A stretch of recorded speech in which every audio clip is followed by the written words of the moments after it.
Viu? Apresente os nossos convidados aí rapidamente para a gente dar aquela saída. Vamos lá, Rossandro Klinge e Simão Pedro hoje vão falar para a gente sobre espiritualidade e superação da dor. E nós vamos também receber aqui, o nosso companheiro já está por aqui, Geraldo.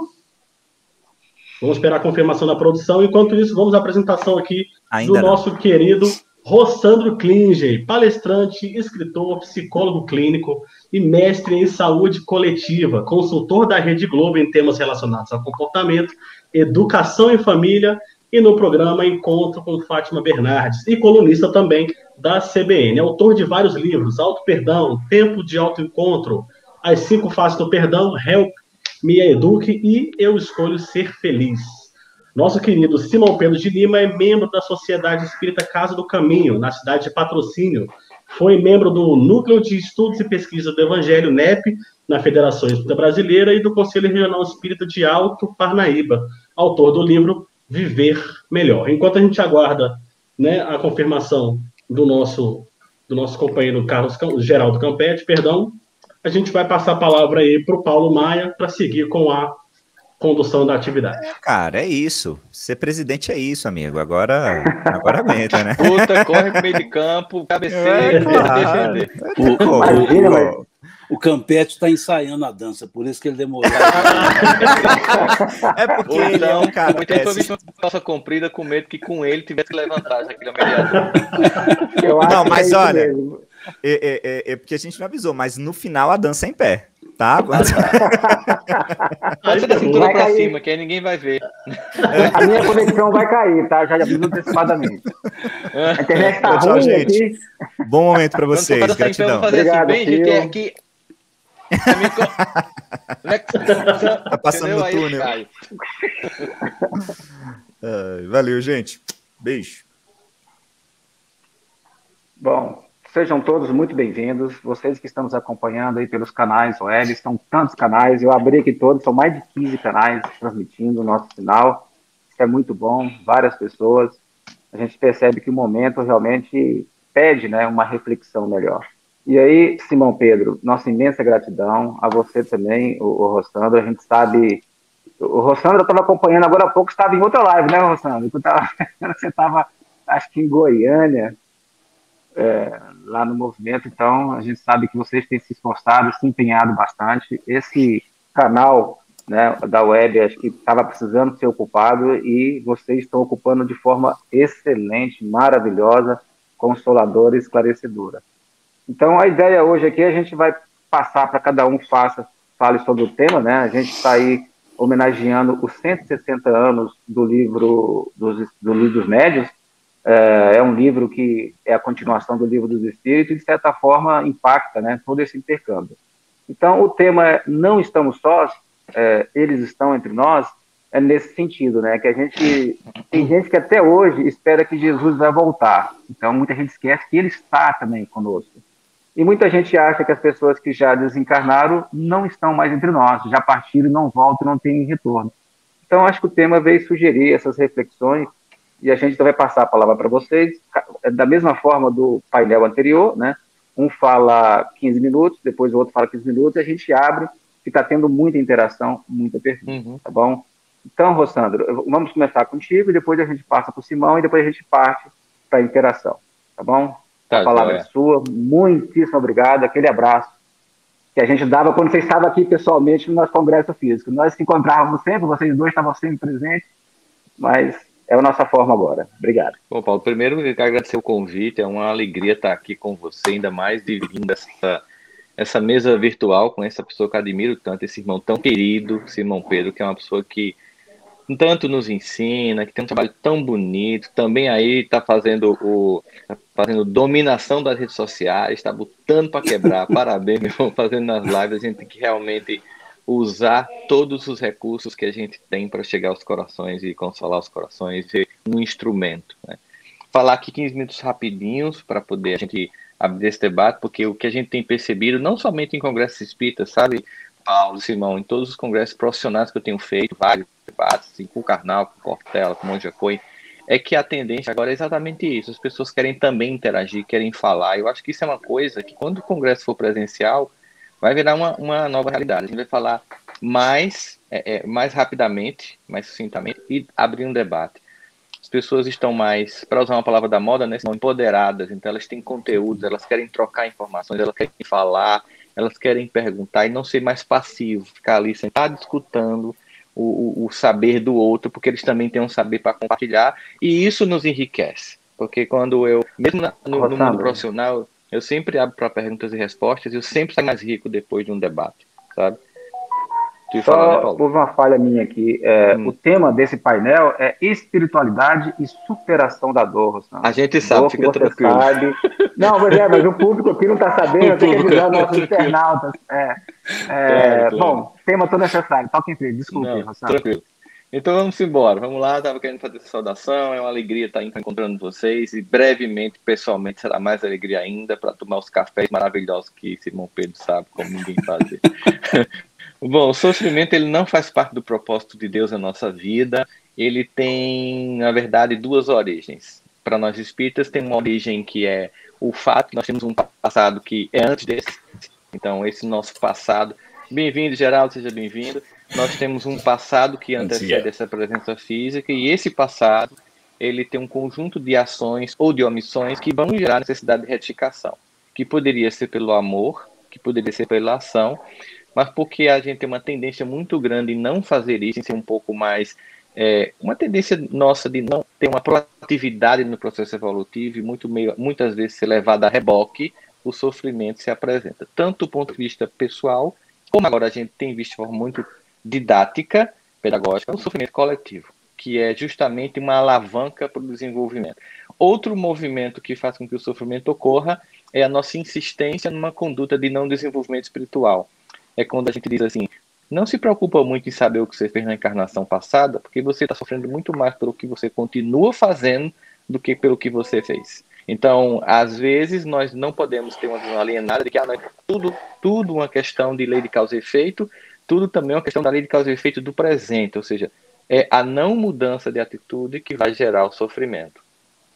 Além disso, nós temos uma compreensão de que nós vivemos num plano evolutivo em que o sofrimento faz parte dele, e eu sei que Simão vai fazer essa cobertura tão bem dentro da doutrina espírita que eu vou me concentrar, se não posso complementar aqui, nessa perspectiva do evangelho cristão mesmo, para que a gente possa perceber como é que no cristianismo está claro de que o planeta Terra é um planeta de expiações e provas.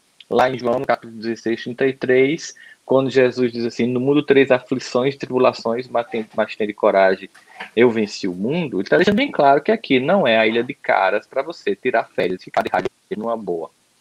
Aqui é um lugar para crescer, e crescer implica em sofrer. Muitas vezes, as pessoas têm uma certa angústia quando a gente que lida pouco com doutrina espírita, né? A gente fala do sofrimento, algumas pessoas equivocadamente pensam que espíritas pregam sofrimento. Não, de jeito nenhum. Espíritas tão somente dizem que o sofrimento existe. Negar o sofrimento é uma alienação. É uma visão completamente infantilizada de viver a experiência humana. Dizer que o sofrimento existe não é dizer que o sofrimento é uma condição sem a qual a evolução não acontece.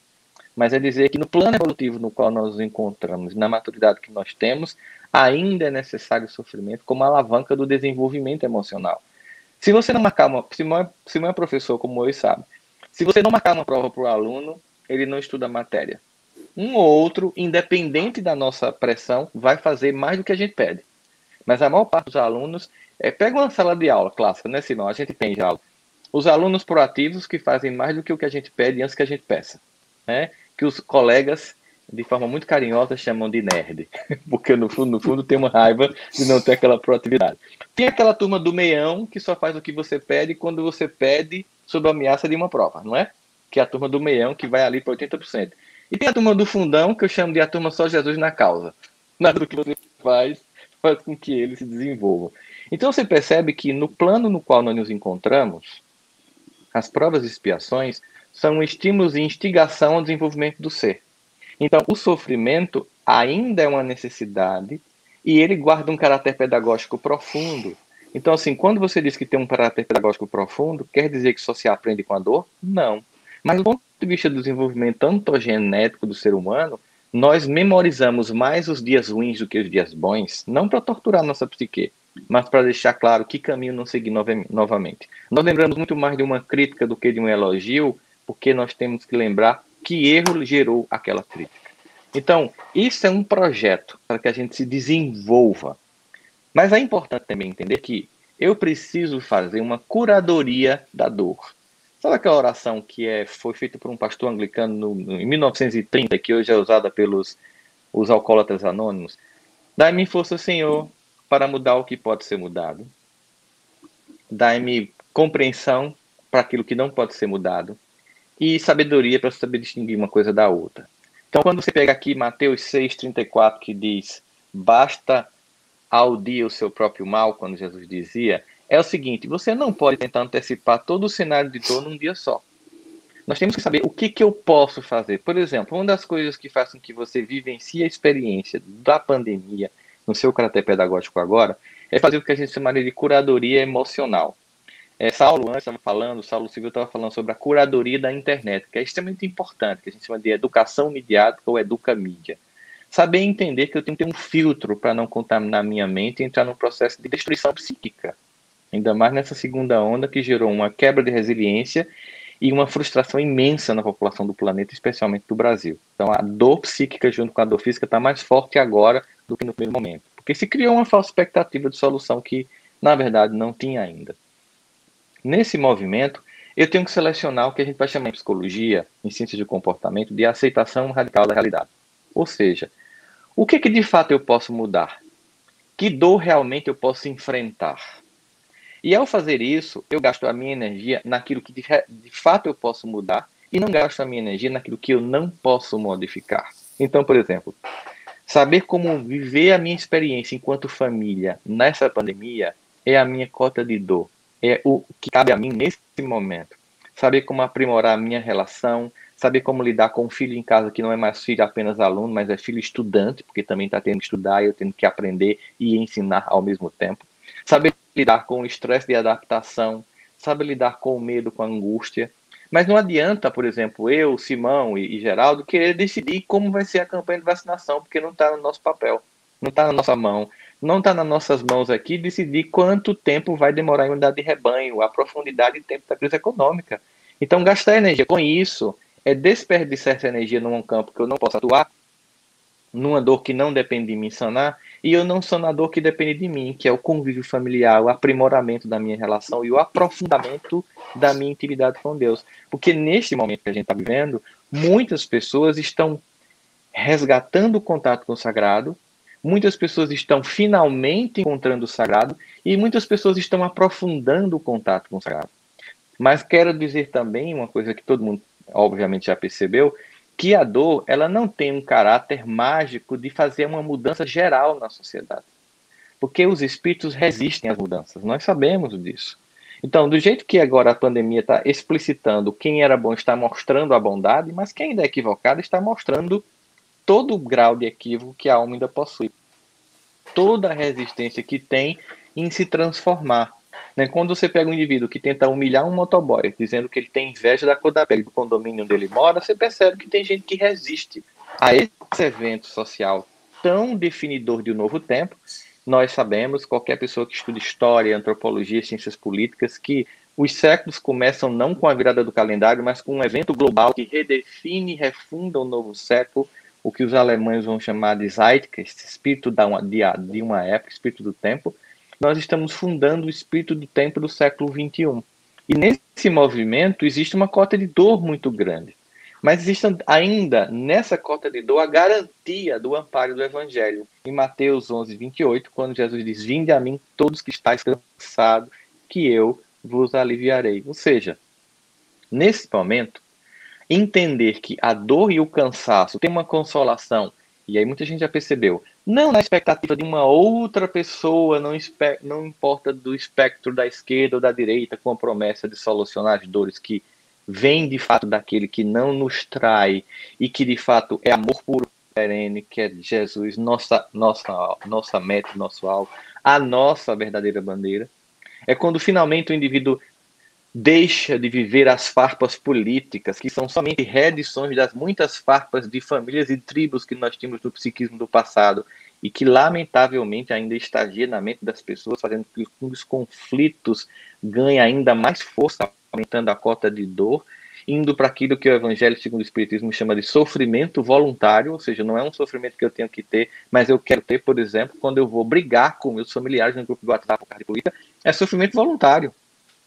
Não é sofrimento real. Eu estou querendo sofrer, estou querendo provocar dor. Eu não tenho que passar por aquilo. Se eu tiver maturidade emocional, eu vou entender que o outro pode pensar diferente de mim, mas que tem tantos pontos comuns que eu não vou usar a divergência como motivo para o conflito.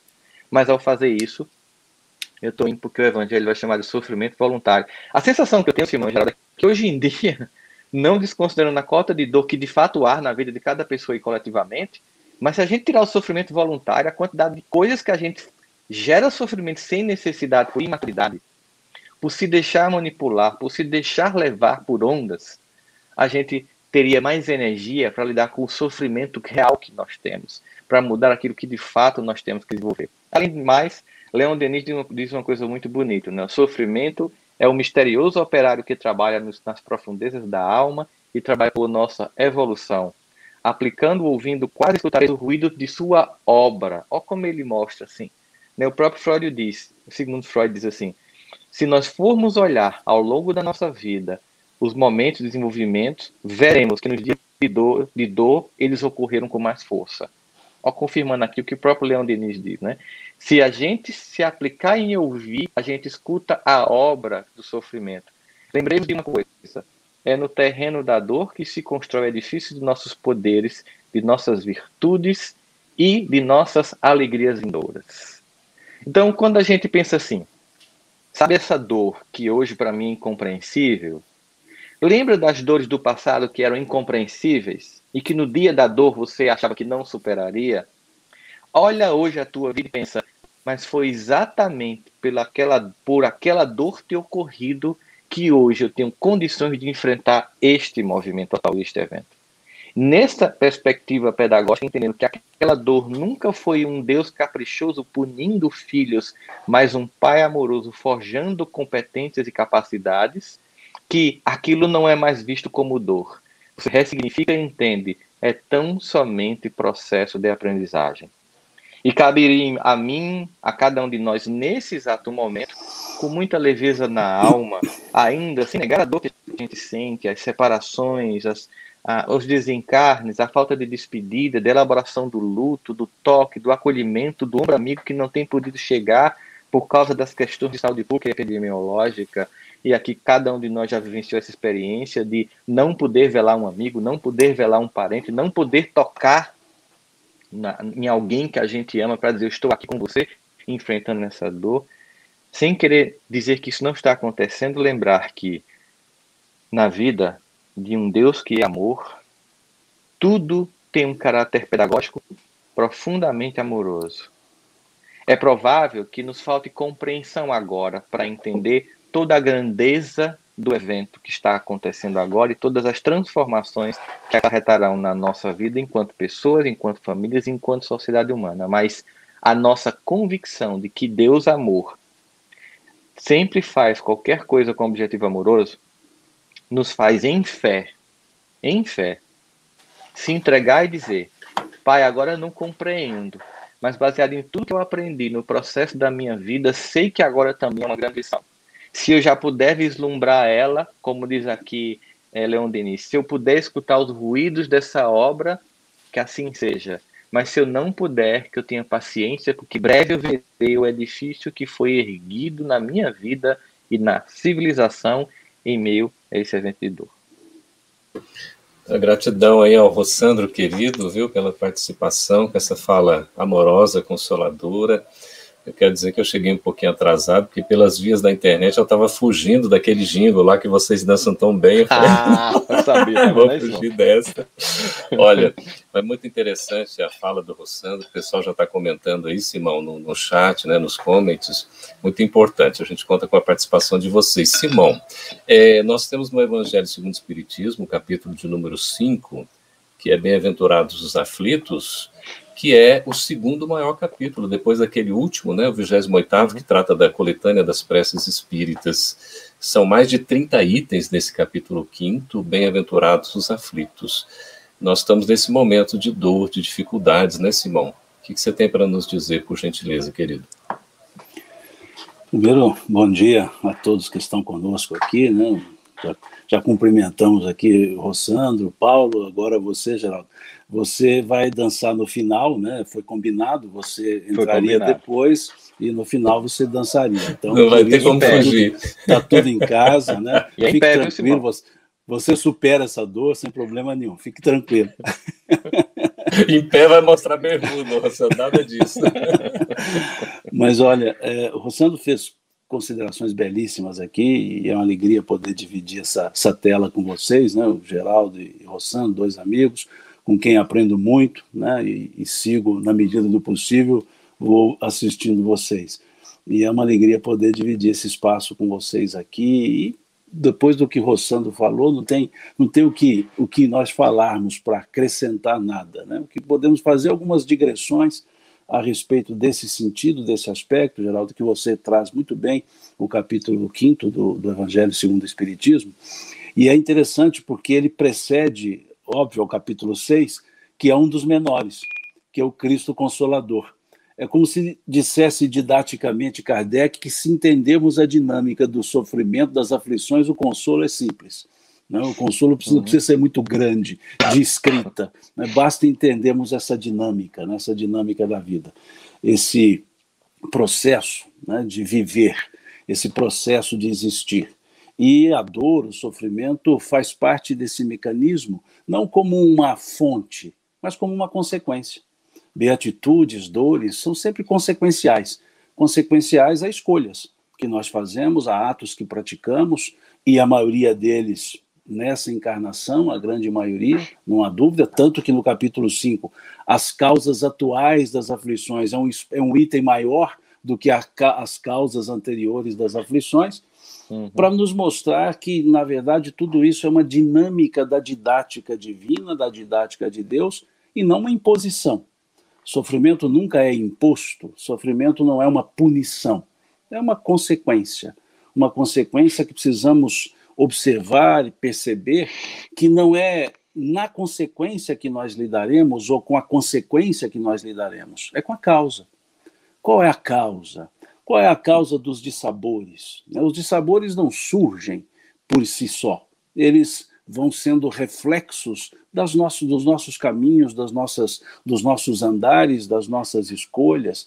Chico dizia que se nós queremos atingir, né, um resultado que nunca atingimos, precisamos fazer coisas que nunca fizemos.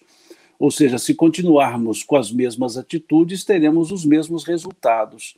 Então é preciso que olhemos a consequência, mas em busca da causa.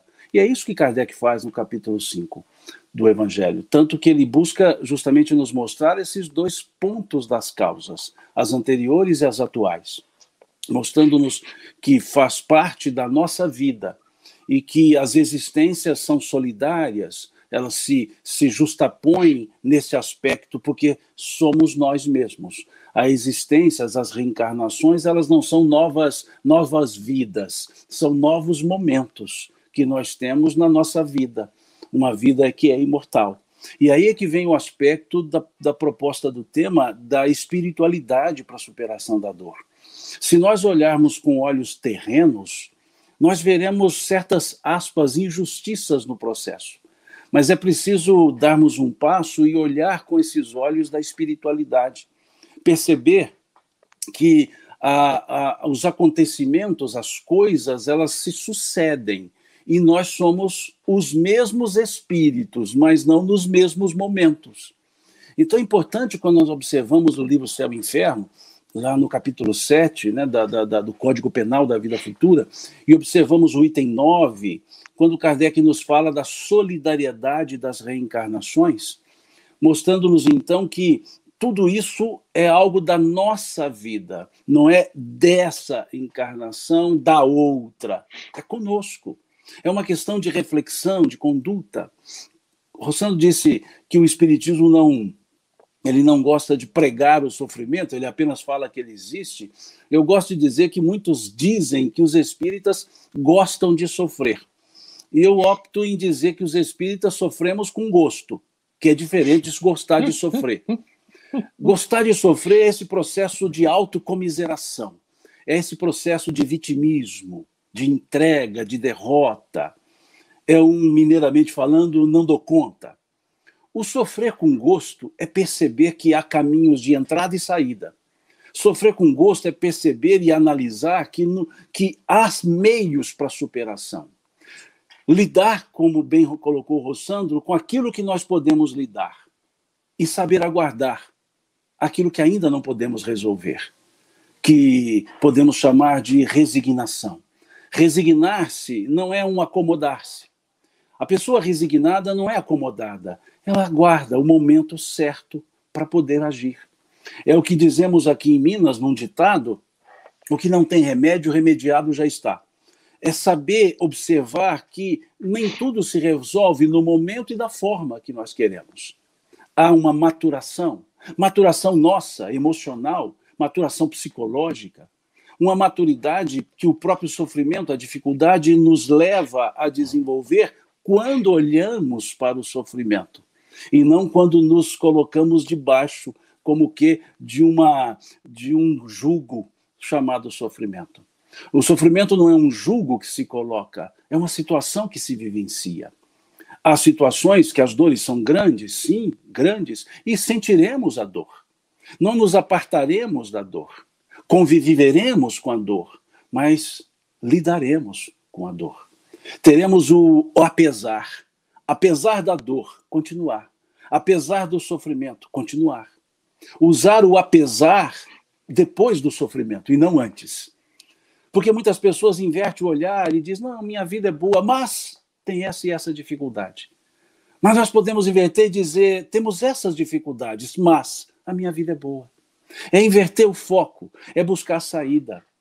E nesse sentido, Dona Joana de Ângeles, ela nos dá indicadores ou indicativos de passos a serem dados para uma libertação. Porque eu acho interessante ela usar o termo lá no livro Plenitude, libertação. Porque acabamos que nós nos escravizamos, muitas vezes, a um processo de sofrimento. Que, de certa forma, vem um certo alento no vitimismo, quando pedimos que as pessoas olhem para nós e, com aquele olhar de condolência, nós as dizemos: estou certo, realmente eu sou uma vítima. E vamos alimentando isso. Uma autocomiseração, pena de si mesmo. E Dona Joana vai dizer que é preciso que nós nos libertemos. Há uma parábola hindu que diz que Ganges foi chamado para uma reunião com Brahma. Todos os deuses foram chamados e os rios foram chamados. E Brahma questionou a Ganges, dizendo ao rio: por que as suas águas, quando se avolumam, arrancam os meus carvalhos que eu plantei e, no entanto, não arrancam os arbustos que nasceram por si mesmos? E Ganges diz assim para Brahma: olha, é que seus carvalhos querem opor resistência à força das minhas águas e eu os arranco. Mas os arbustos, quando minhas águas se avolumam, eles se deitam. Minhas águas passam e eles se levantam de volta. O não resistir ao mal, resistir à dor, não é se entregar a ela. É perceber que há momentos que não temos uma ação definida, mas temos uma determinação. Aguardar e agir. Deitar, que é a palavra do judô, não? O judô, suave caminho, é o significado da palavra judô. Eu militei, no bom sentido da palavra militância, nesse segmento do judô por décadas. Ali fui judoca por décadas e fui aprender que o suave caminho é saber cair, não é saber derrubar. A arte está no saber cair, ou seja, no lidar com as adversidades, no saber ceder nos momentos necessários, no saber contrapor. E eu aprendi que lá, todas as vezes que nós segurávamos para não cair, nós caíamos, e caíamos de mau jeito. Mas quando percebíamos que o encaixe era perfeito, nós nos deixávamos cair, caíamos bem e nos levantávamos. Esse era o processo do suave caminho que Jigoro Kano trouxe para a gente pensar. Né? Suave caminho. Então, lidar com a suavidade não é o vitimismo. É saber ir até onde podemos agir por nós mesmos. E saber aguardar aquelas ações que dependem de umas conjunções. De conjunções outras pessoas, conjunções outros momentos, conjunções outras atitudes.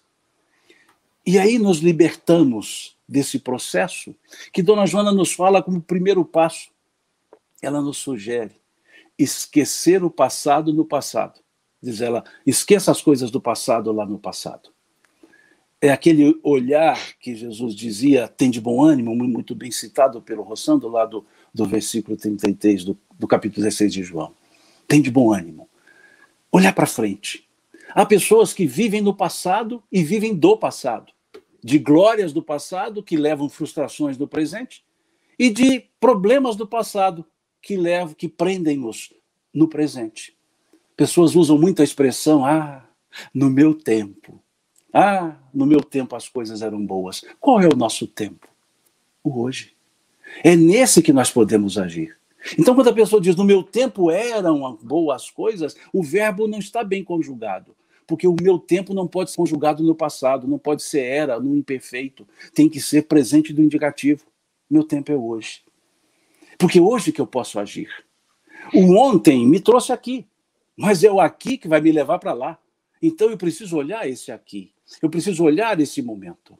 Então dizia ela, deixa as coisas do passado no passado. Quantas dissensões surgem porque alguém lembrou de alguma coisa do passado?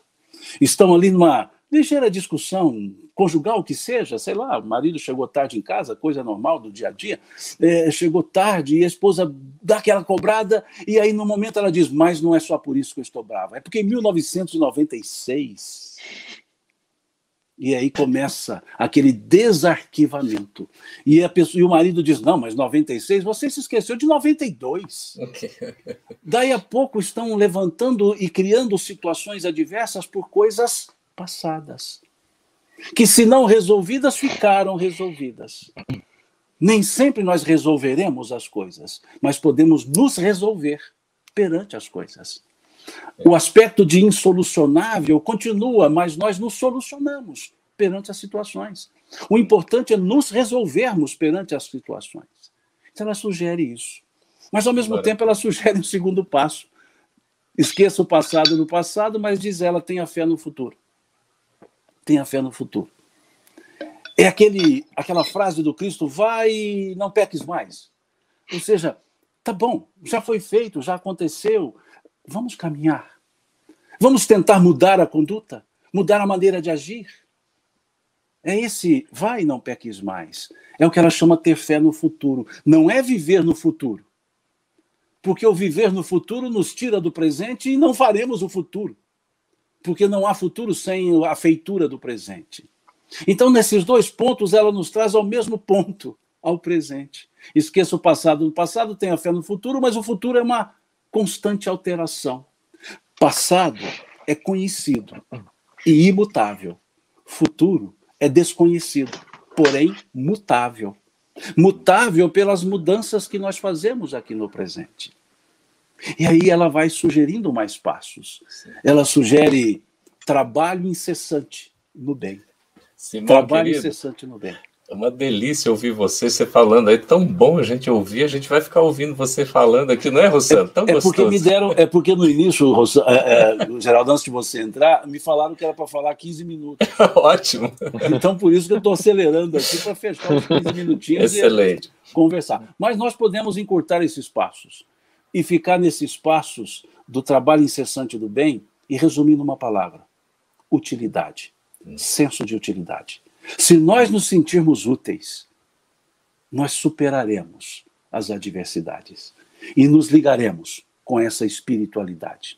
Mais cedo, conversávamos aqui na live de estudo do Livro dos Espíritos da questão 495, do anjo guardião, do espírito protetor.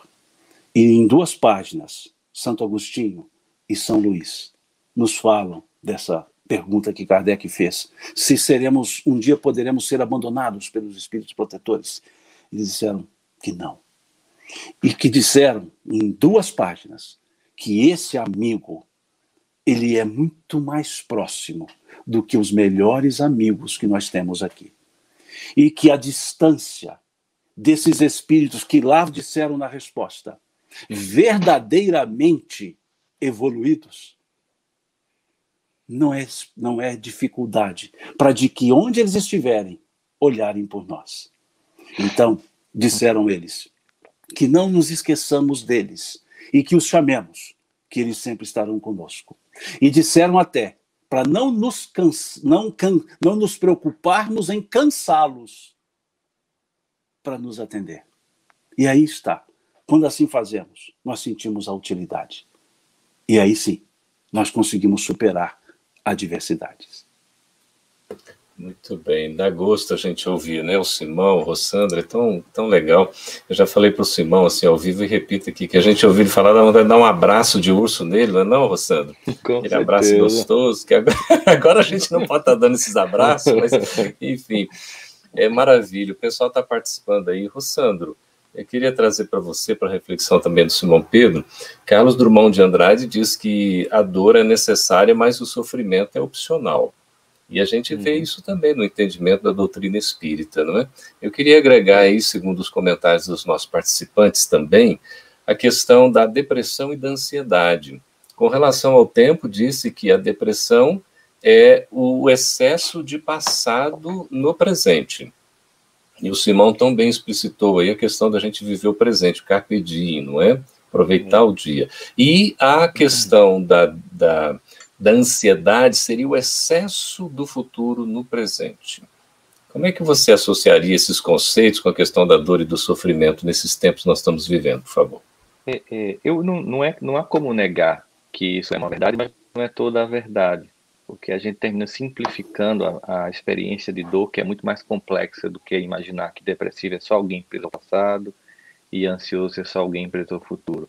Existem várias formas de depressão, existem depressões endógenas, neuroquímicas. Hoje, por exemplo, tem já evidências científicas de que pessoas que tiveram Covid estão tendo transtornos emocionais muito significativos, mais ou menos significativos. O vírus altera a percepção de realidade.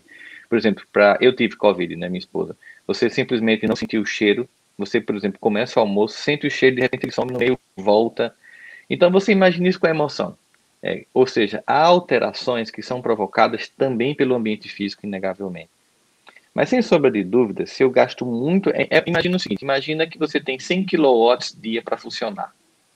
É a quantidade de energia dias. Se você gasta 40% dessa energia para manter o passado no passado, ficar preso no passado, e reeditando ele no presente com angústia, com dor, ai, porque fulano fez isso, ai, porque eu passei por isso, 40% da energia está disponível para manter esse passado atualizado no presente. 40% da energia para você ficar ansiando por um futuro que ainda não chegou. Não, mas vai acontecer alguma coisa, eu joguei na Mega Sena acumulada, eu vou conseguir encontrar alguém vai resolver a minha vida, eu vou terceirizar minha evolução.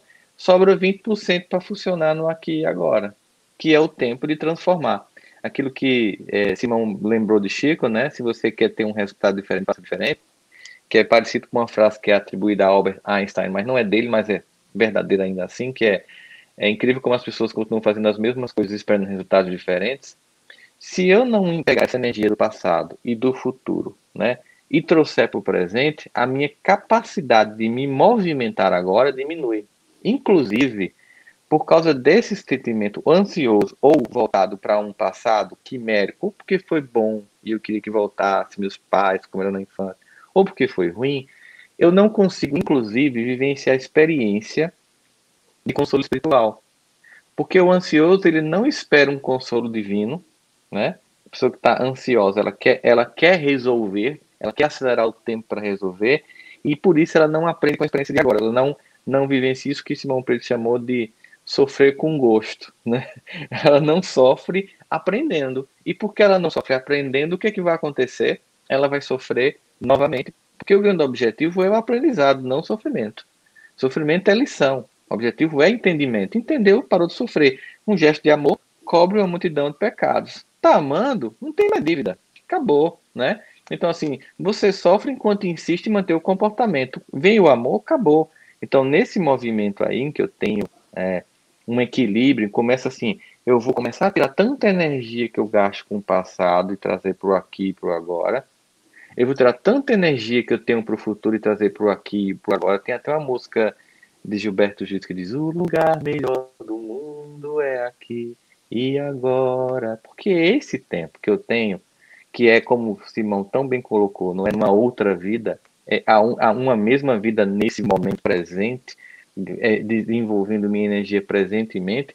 Eu posso, inclusive, Geraldo, nesse movimento de presente estar, perceber que mereço o presente do auxílio espiritual. Porque tem gente que é tão voltado para esse sentimento de culpa ou de não merecimento que não consegue rogar uma prece a Deus, como o Simão lembrava nesse estudo que ele fez hoje de manhã do Livro dos Espíritos, voltado para a questão do anjo da guarda, ou seja, nós não cansamos, né? Aliás, insistir em pedir é uma demonstração de humildade repetida, é de entender muitas vezes que, como a parábola do carvalho e do arbusto, eu preciso humildemente me reclinar para condições que eu não dou conta agora e entregar. O que a gente faz assim, quando a gente faz assim, papai do céu, agora é contigo? Meus irmãos, pelo amor de Deus, me ajude. É tipo assim, ó, eu usei todo o repertório que eu tinha de resposta e não dei conta. Então, se eu fiz o que eu tinha que fazer e não dei conta, então eu posso pedir. Mas tem gente que pede sem nem fazer o que tem que fazer. Então, eu não posso pedir, por exemplo, para a espiritualidade lavar a louça e eu não brigar com a esposa. Eu não posso pedir para a espiritualidade resolver o exercício do meu filho e eu não ter que lidar com essa nova realidade. Eu não posso, entende? Eu não posso pedir para ficar acreditando em fake news e colocando no grupo da família e não ter briga.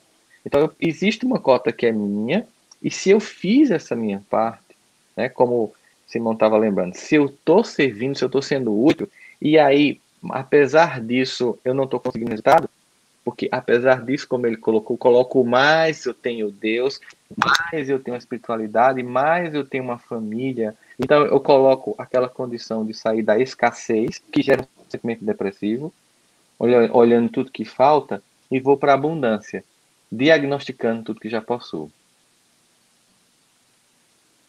Ô Simão, tem um desafio aqui. Você falou da espiritualidade, né? Que a gente nunca está sozinho, realmente. E Rossandro agora lembra a questão dos nossos amigos espirituais, né? Do espírito protetor.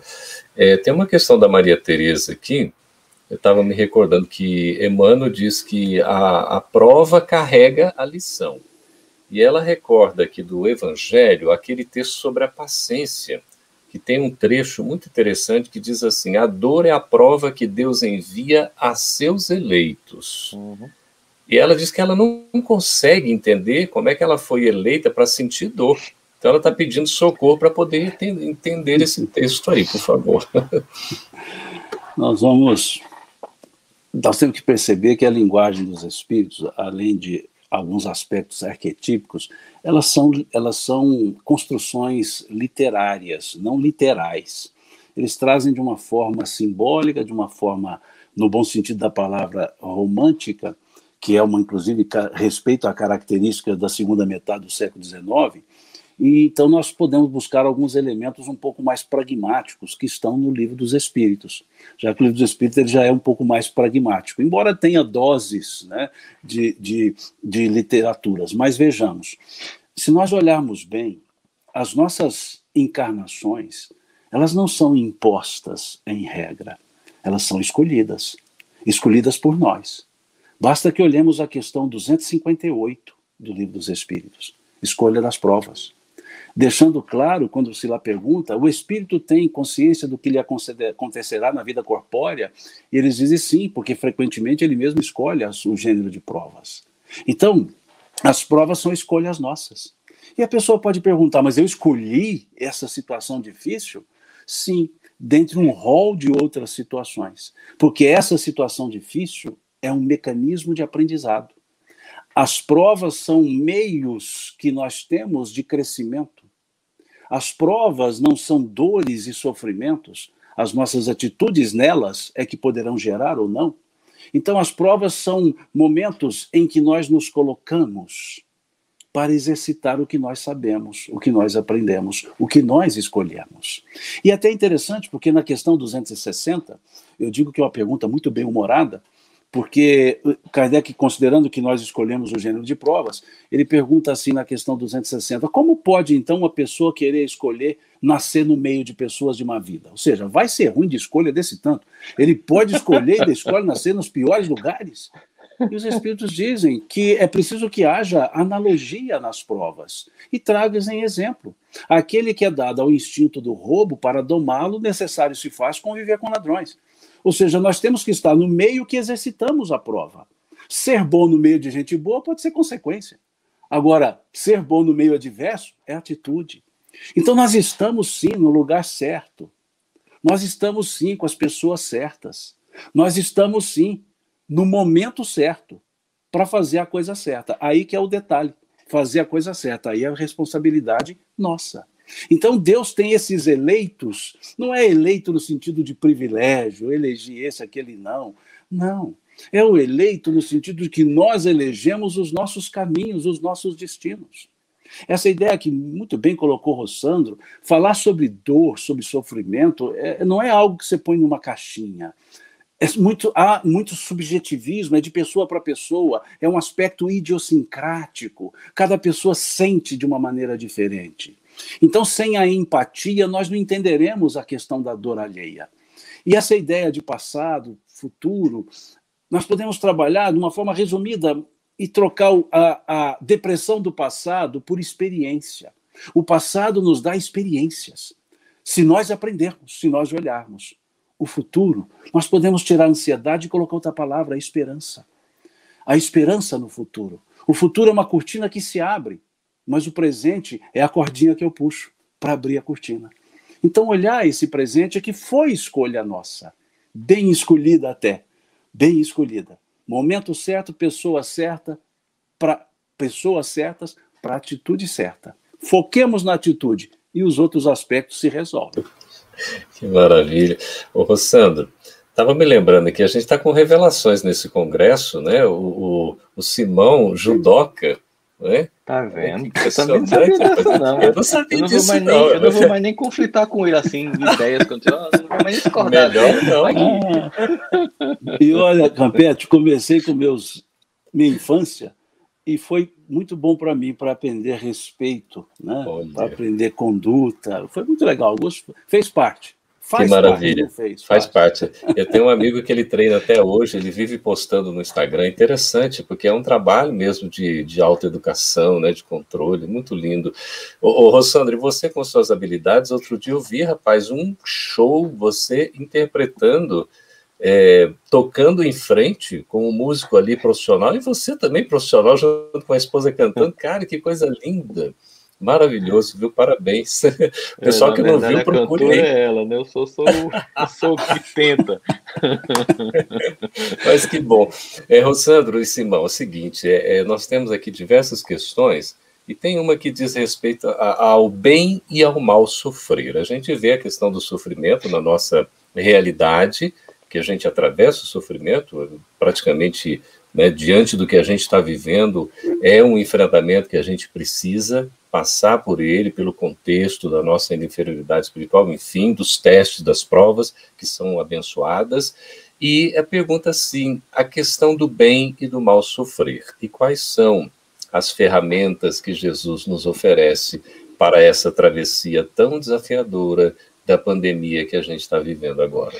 Eu vou me concentrar num aspecto, porque eu sei que Simão, com todo o brilhantismo que ele tem, vai trazer toda essa questão que a doutrina espírita tão bem traz, né? Eu vou falar um pouco como terapeuta aqui, me permitam. Se tem uma coisa que a gente não pode fazer quando está sofrendo, é se punir por estar sofrendo mal no primeiro momento. Por não estar compreendendo no primeiro momento. Por estar lamentando no primeiro momento. E até achando que Deus está sendo injusto no primeiro momento. Lembrando que Deus é desprovido de ego. Ele não vai ficar chateado porque no primeiro momento você está reclamando, angustiado, dizendo que não merece, não compreendendo. Mas eu sempre digo o seguinte, esses sentimentos são sentimentos que nós passamos por ele, mas não temos que estacionar o carro lá. Então eu posso passar pela angústia, mas eu não tenho que ficar na angústia. Eu posso passar pela reclamação, mas eu não tenho que ficar na reclamação. Eu posso ficar na incompreensão, na blasfêmia às vezes até, mas eu não devo ficar lá. é até compreensível. Claro que quando o indivíduo é mais maduro espiritualmente, ele nem passa por essa fase. Ele já conseguiu crescer a ponto de que ele simplesmente olha para aquilo que está acontecendo e vai para o bem sofrer, ou como disse Simão, sofrer com gosto. Aquele entendimento, eu escolhi, como a gente sabe, a maior parte de nós, de fato, não tem reencarnação compulsória, ela é voluntária e negociada, então, eu escolhi, quando Simão colocou assim, e tinha um leque de opções, e geralmente a gente escolhe a mais leve, e quando chega aqui reclama pra caramba, né, Simão? Olha, Alessandro, você tá aqui na sala das lembranças, sabe por que você reclamava tanto, ó? A gente ofereceu 20 opções, você escolheu a mais leve, você reclamou ainda assim. Então, você tem consciência disso, de que a gente escolheu a mais leve. E quando a gente disse assim, não, eu quero a mais pesada, esse nosso mentor, esse nosso irmão espiritual, que nos ama mais do que os amigos daqui, assim, vai por mim, Rossano, não vai dar pra você pegar essa agora, não. Escolhe essa daqui, que eu acho que vai ser mais fácil. Não, eu aguento, eu garanto, pode colocar essa aqui. Não, olha, vá por mim. Você sabe o que aconteceu? Eu estava conversando com um amigo meu, que ele é português, ele disse, Rossano, cheguei aqui, trouxe o esposo da minha filha, e ele chegou no restaurante, e aí pediu camarão. Aí o dono do restaurante disse, não, você não vai comer camarão, não, você vai comer bacalhau. Aí no outro dia ele veio de novo, ele queria bacalhau. Não, vai comer camarão. E ele ficou irritado, porque o cara nunca serviu o que ele queria. Ele disse, porque na cultura portuguesa, quando você vai pedir um prato que naquele dia não é o melhor, eles oferecem o que é o melhor. Então quando ele fala assim, não, você não vai comer camarão e sim bacalhau, porque o bacalhau tá melhor que o camarão hoje. É mais ou menos isso na hora que a gente vai escolher as provas. Olha, eu quero essa. Não, você não vai pegar, você vai pegar essa daqui. Quando a gente tem essa compreensão, a gente consegue bem sofrer. A gente consegue entender, a gente consegue agradecer, a gente consegue fazer uma prece, a gente chega até a dizer, Papai do Céu, até nem estou entendendo, mas como sei que tu me ama, sei que aqui tem um grande projeto amoroso por trás, que em breve eu compreenderei.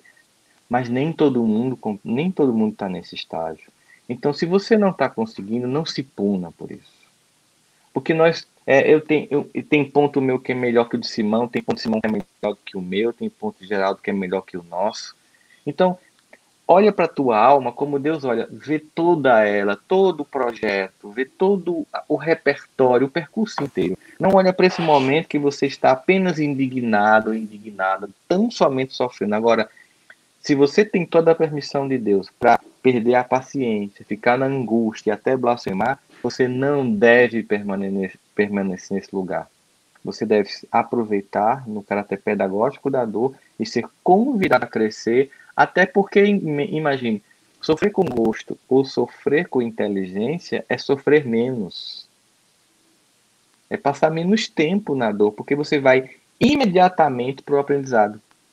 Você não fica lá se debatendo na água como alguém... Uma pessoa que está mal sofrendo é como alguém que está se afogando e só se debatendo, sem procurar uma tábua, sem pedir socorro, sem tentar boiar. Entende? Quem bem sofre... Sabe como reagir. No momento do sofrimento, a gente não tem essa visão clara. Como é que a gente pode... Por isso que eu estou dizendo que a gente tem que ter a paciência com quem está assim nesse momento, não pode julgar. Nem a pessoa deve se julgar, mas ela não deve estacionar nesse lugar de mal sofrer. Ela tem o direito de mal sofrer, mas ela não deve permanecer no mal sofrer. Ela tem que entender que ela vai ter que amadurecer, mas também tem que aceitar e não se punir por agora estar nesse movimento.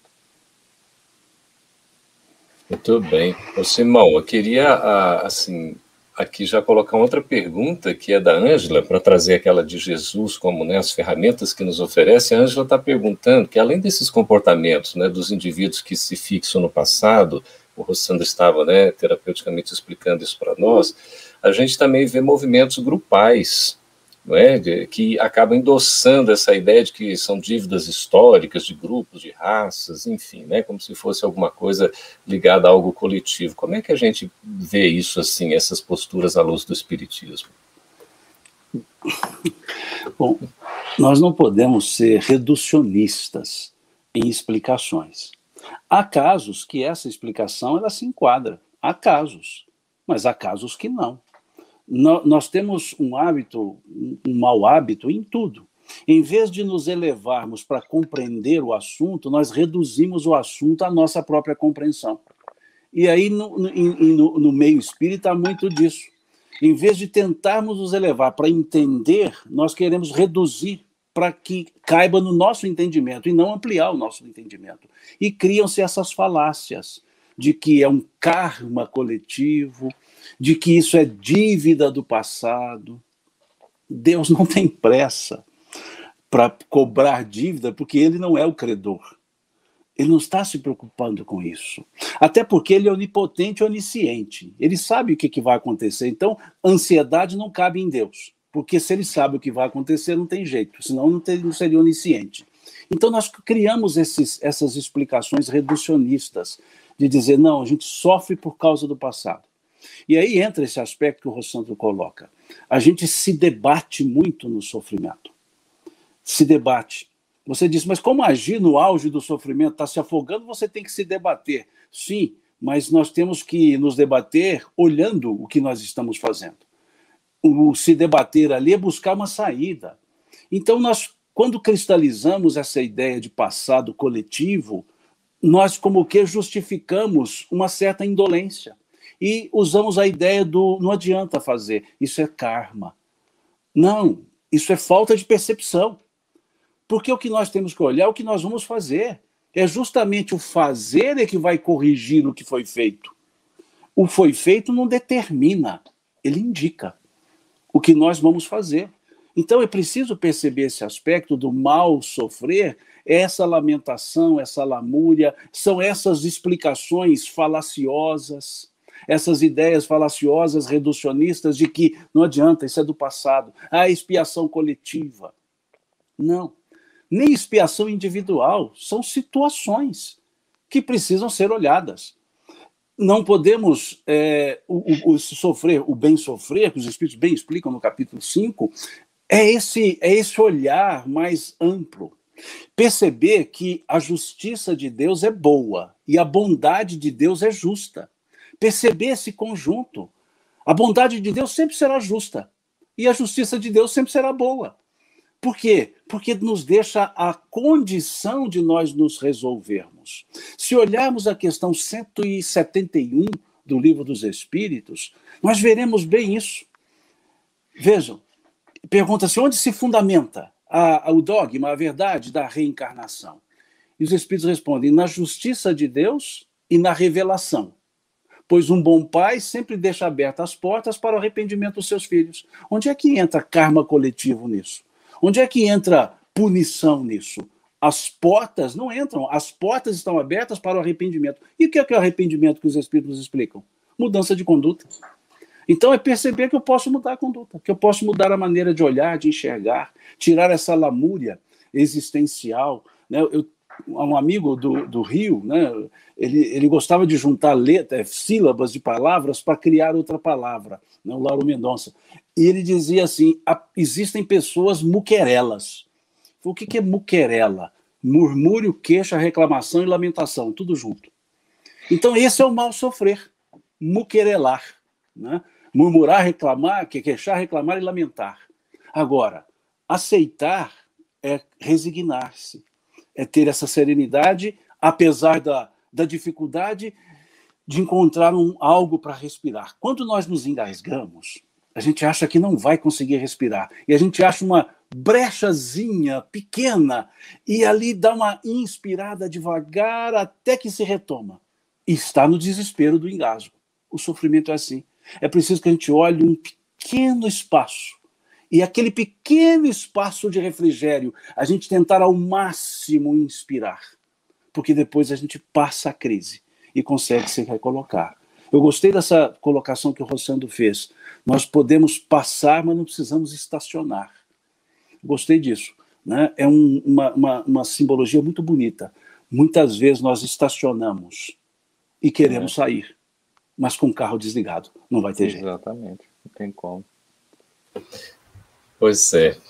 Quanta coisa boa, né? O Sandro e Simão, o pessoal está participando aí, está muito alegre, diz que esse momento do Congresso é um momento de refazimento, um momento de esperança, é um momento de consolo, né? Só da gente ouvir vocês, a gente já vai sentindo isso.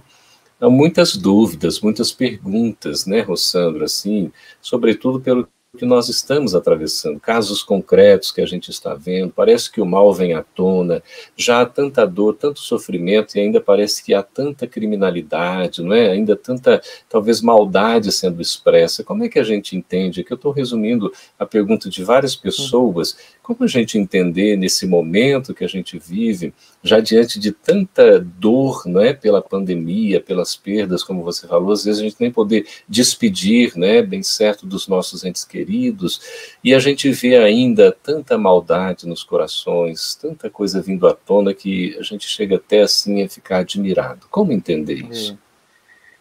Primeiro, eu acho que a gente tem que ter uma visão mais ampla, né, Geraldo, porque no fundo, se a gente se concentra só no presente, a gente faz um diagnóstico errado da história. O mundo, ele melhora. E eu estou falando isso não é como espírita, não. Eu acho que eu posso até pegar um livro aqui. Está aqui ele, ó. Esse livro aqui. Esse cara faz quase 2.000 páginas. São quase 2.000 páginas. É um dos mais lidos aqui na lista do New York Times, né? Os anjos bons de nossa natureza. Por que que a violência no mundo diminui? Isso aqui é evidência acadêmica do mundo inteiro. E ele vai dizer o seguinte. Primeiro, hoje em dia é muito mais fácil o mal ter ibope porque ele é instantaneamente divulgado. Você já parou para pensar, por exemplo, que as pessoas elas são incapazes de elogiar você durante 30 minutos, mas elas são capazes de te atacar durante 2 horas nas redes sociais.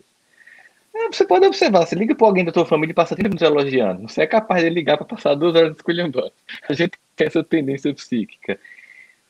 Eu posso olhar, por exemplo, um pai ou um padrasto que bate numa criança até a morte e olhar para essa cena, para usar uma coisa atual, tá? Sem citar nomes aqui.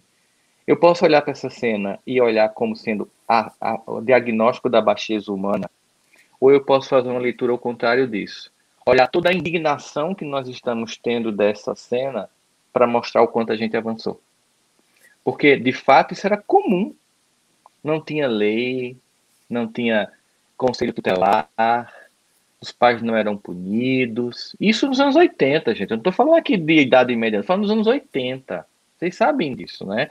Daquela frase, em briga de marido e mulher não se mete a colher, e hoje tem Maria da Penha, tem prisão. Então, se a gente for olhar, eu posso olhar isso aqui como símbolo da decadência, ou como a minha indignação, o símbolo da elevação moral. E aí eu olho para esse evento e para todos os outros e penso, vamos olhar com um olhar amplo. A gente vem avançando. Agora, também não podemos negar que num evento de dor coletiva como esse, as pessoas revelam seus caráteres, né? Pessoas que são mais vulneráveis, elas vão revelar essa vulnerabilidade. É como, por exemplo, aquela frase, pira um pouco o meu primeiro, né? Farinha no meu primeiro. Quando a farinha é um pouco o meu pirão primeiro. Quando as pessoas estão em crise, elas mostram ou a grandeza ou a baixeza que tem. Mas aí, mais uma vez, tem como o senhor está dizendo, mas é positivo por quê? Eu não consigo cura sem diagnóstico. Se eu vou para qualquer tratamento, a primeira parte de um tratamento é o diagnóstico. O diagnóstico não é legal, não é bom escutar que eu tenho uma doença. Mas pior é fazer de conta que eu não tenho a doença e quando finalmente eu perceber os sinais dela, já está fatal para mim. Então, essas características sociais que estão se explicitando agora, elas estão apenas tornando mais nítido para nós um diagnóstico de uma sociedade doente. E diante desse diagnóstico, fazendo reverberação que a gente estava discutindo antes, né, Simão? Não se debater, mas procurar respirar e encontrar as soluções e as saídas. Por exemplo, se a gente está percebendo como diagnóstico que existe um divisionismo muito profundamente no Brasil, temos que procurar o diálogo e a concórdia. Se isso for explicitado, se nós estamos vendo como diagnóstico que existe um mundo que as redes sociais, os algoritmos matemáticos estão manipulando ideologicamente as pessoas com fake news, precisamos de educação midiática.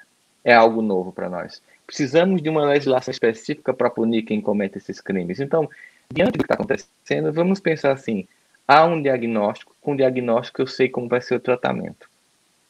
Nós sabemos que o grande tratamento é o amor e o grande médico é Jesus. Esse é o supra-sumo tratamento que combate o orgulho e o egoísmo, as chagas da humanidade. O que a gente está vendo aqui são novas reedições do orgulho e do egoísmo com o ego, criando novos contornos, exigindo de nós voltar. O ego, ele é muito criativo em criar novos defeitos, mas saber que o remédio é o mesmo, amor, né? E Jesus nos dá a esperança de que sim, a gente está melhorando e vai melhorar. Que maravilha. Simão, a gente já está aqui com o nosso tempo encerrando, e o pessoal pode dizer aquele ó clássico, né, tão gostoso, que já a despedida, a gente costuma dizer que tudo que é bom dura para sempre, não é? E temos certeza de que esses momentos vão ficar aí eternizados, mesmo porque ficam gravados, mas também a gente pode assistir de novo e ficam na nossa mente, no nosso coração. Nós estamos vivendo momentos em que a gente solicita, demanda esperança, né? Eu queria as palavras finais, né, de vocês, o Simão e em seguida o Rossandro, nesse sentido, né, da esperança que nos dá a crença, a possibilidade, a expectativa, até, digamos, uma busca de um futuro melhor, e a confiança tão necessária para que a gente tenha segurança no momento atual de fazer essa travessia desafiadora, né, da melhor forma possível. Então, as palavras finais de vocês sobre essa temática da dor, do sofrimento e da espiritualidade que nunca nos deixa.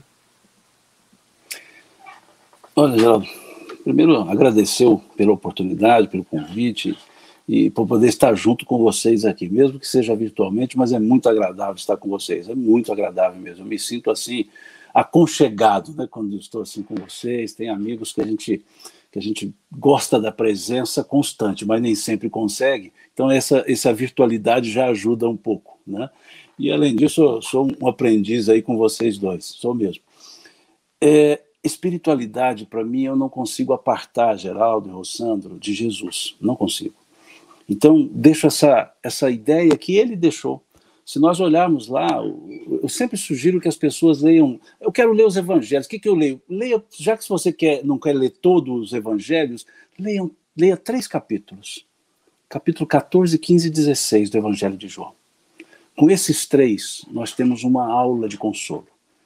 E ele já abre justamente o primeiro versículo do capítulo 14, Jesus dizendo: não se turbe o vosso coração.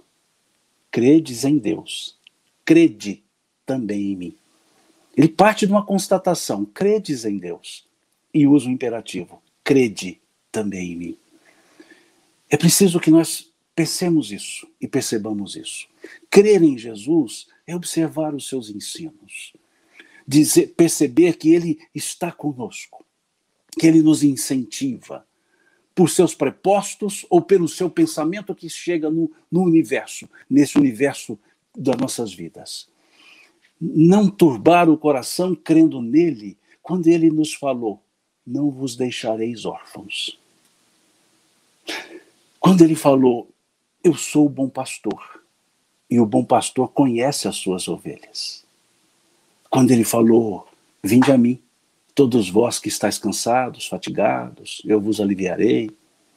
Quando ele falou: eu vim para que todos tenham vida e a tenham em abundância.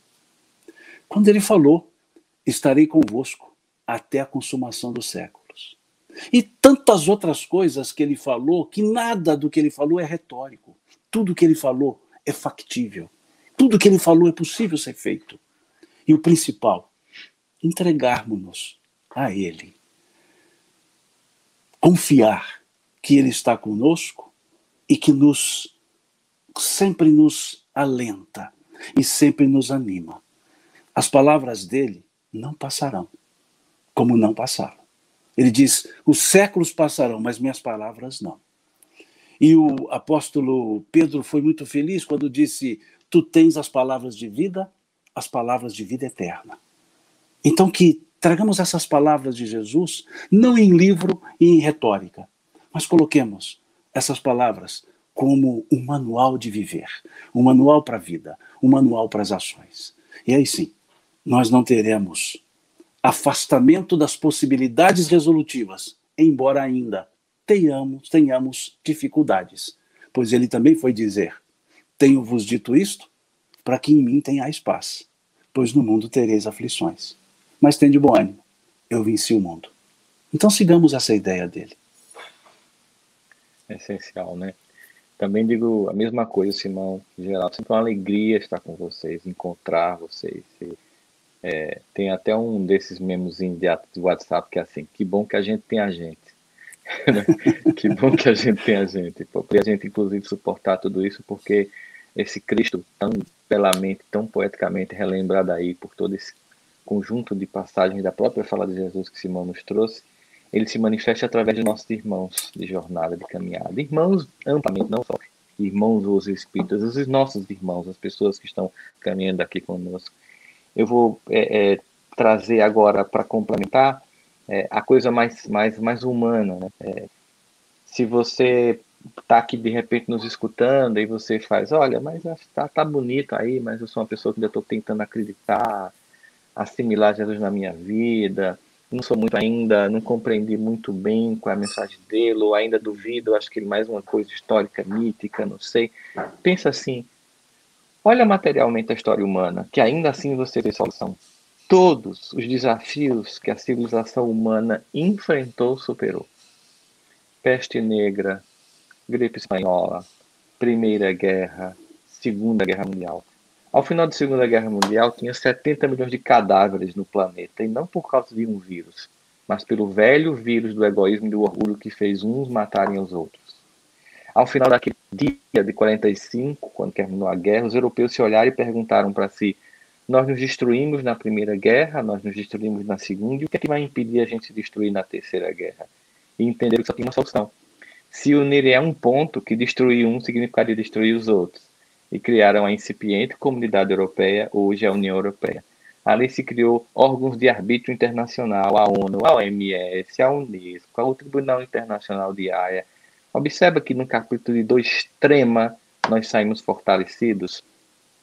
E que a guerra insistia em acontecer na Ásia e no Pacífico, e depois de Hiroshima e Nagasaki, em que usamos a energia nuclear desenvolvida por Madame Curie e matamos vidas, mas aprendemos em meio àquela dor e hoje, anualmente, salvamos milhões de vidas pela radioterapia. Então, o projeto humano, mesmo quando não sabe, quando não quer, é dirigido pelo Cristo. E é essa a nossa maior esperança. Saber que ele está no leme, deixando que as crianças, como no jardim da infância, de vez em quando se mordam, caiam do escorrego, mas continuam sendo erguidas para poder amadurecer, porque está olhando, como bem Simão Pedro lembrou para a gente, e nos conhece pessoalmente.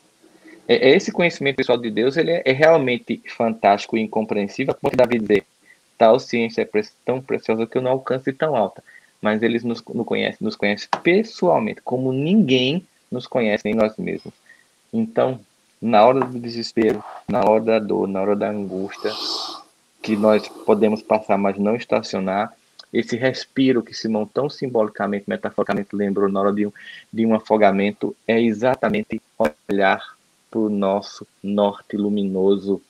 Se a bússola humana, histórica, cultural, ideológica está perdida, e o mundo material nunca foi nem será a resposta, Jesus continua sendo aquela praia calma que nos espera dos naufrágios das próprias escolhas infantis, para que finalmente a gente sempre possa recomeçar a nossa trajetória humana e civilizatória. Que maravilha, não estamos sós. Queria agradecer aí a presença de vocês dois, né, expoentes da divulgação, com a vivência, com o esforço, com essa naturalidade, com esse amor que vocês têm no coração. A gente se sente realmente abrigado, aconchegado. Queria agradecer e chamar os nossos irmãos aqui que fazem uma festa, viu, Simão? Esse pessoal aí apronta tanto pra gente. Geraldo, só um detalhe, tem que chamá-los, porque você tem que dançar agora. Isso! De pé, pessoal. Ai, meu Deus do céu. Manda. Olha, isso é o sinônimo da amizade, viu, Geraldo? Ninguém, meu Deus do céu. Vou ficar azul, já estou aqui, ó. Eu e o Felipe fizemos um jingle especial para vocês. Valorizem, porque foi muita criatividade para fazer esse, né, Felipe?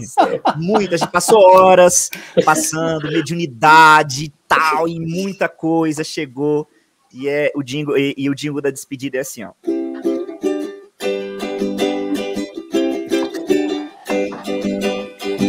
O Sandro está entre nós, Simão está entre nós, Geraldo está entre nós. Não estamos sós, não estamos sós.